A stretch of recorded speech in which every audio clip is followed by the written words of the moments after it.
Hi hello welcome to GRTV.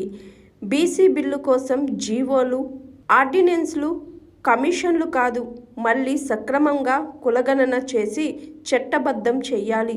చట్టబద్ధంగా బీసీలకు 42% రిజర్వేషన్లు అమలు చేయించే వరకు రేవంత్ రెడ్డిని విడిచిపెట్టమని మాజీ BC corporation chairman Vakulabharanam Krishnamohan అన్నారు. ఎంతో మంది అమరుల త్యాగ ఫలితంగా వచ్చినటువంటి తెలంగాణలో సబ్బండ వర్గాలం కొట్లాడితే తెలంగాణ వచ్చింది.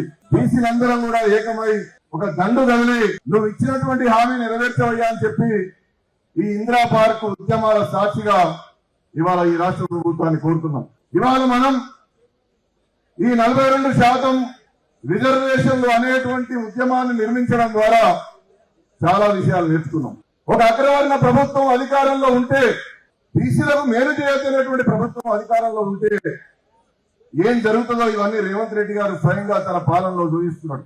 పైకేదో నోటి ద్వారా ఇదిగో మీకు రిజర్వేషన్లు, మహా కష్టపడతానా, నేను దేశానికే మోడల్ అని చెప్పి రేవంత్ రెడ్డి గారు ప్రభుత్వం చెప్పుకుంటాను.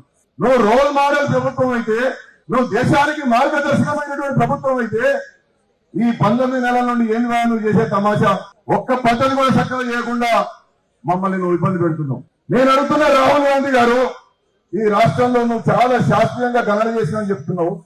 మరి శాస్త్రీయంగా గణన చేసి మా అందరి లెక్కలు నిలగొన్నాక ఎవరికి రాజకీయ అధికారం రాలేదో, ఎవరికి విద్యా ఉద్యోగ రంగంలో ప్రాతినిధ్యం రాలేదో నీ దగ్గర లెక్కలు ఉన్నాక నువ్వు ఎందుకయ్యా నీ బిల్లులను నువ్వు లోకసభలో రాజ్యసభలో కొట్లాడి రాష్ట్రపతి గారితో ఒప్పించలేకపోతున్నావు?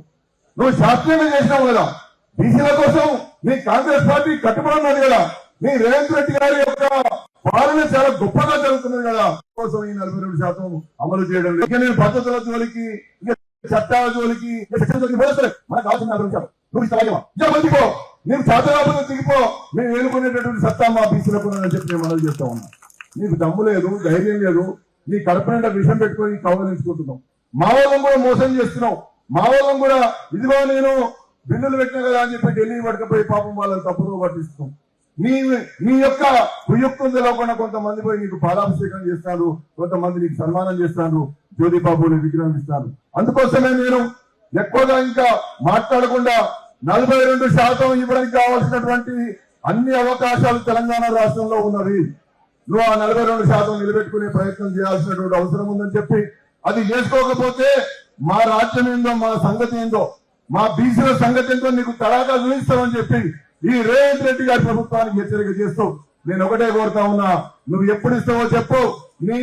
నీ యొక్క ఆర్డినెన్స్, నీ బిల్లులు, నీ కమిషన్లు నువ్వు చేసిందంతా తప్పు.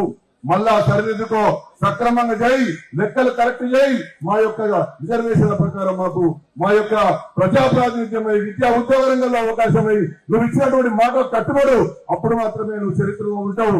లేకపోతే బీసీలకు అన్యాయం జరుగుతుంది, బీసీలు తిరగబడతారు. మీ మంత్రులను, మీ ఎమ్మెల్యేలను, మీ నియోజకవర్గాల్లో తిరగలిగినటువంటి ఒక బీసీ చైతన్యం ఈ రాష్ట్రంలో వచ్చిందని చెప్పి ఈ యొక్క ముఖ్యమంత్రి గారు గమనించాలని మనవి చేస్తూ, బీసీలకు 42% వచ్చేంత వరకు ఈ పోరాటాన్ని కొనసాగిద్దాం.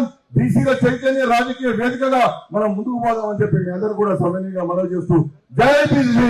Hi, this is Swathi. Like చేయండి, షేర్ చేయండి, కమెంట్ చేయండి అండ్ సబ్స్క్రైబ్ చేయండి జిఆర్టీవీ.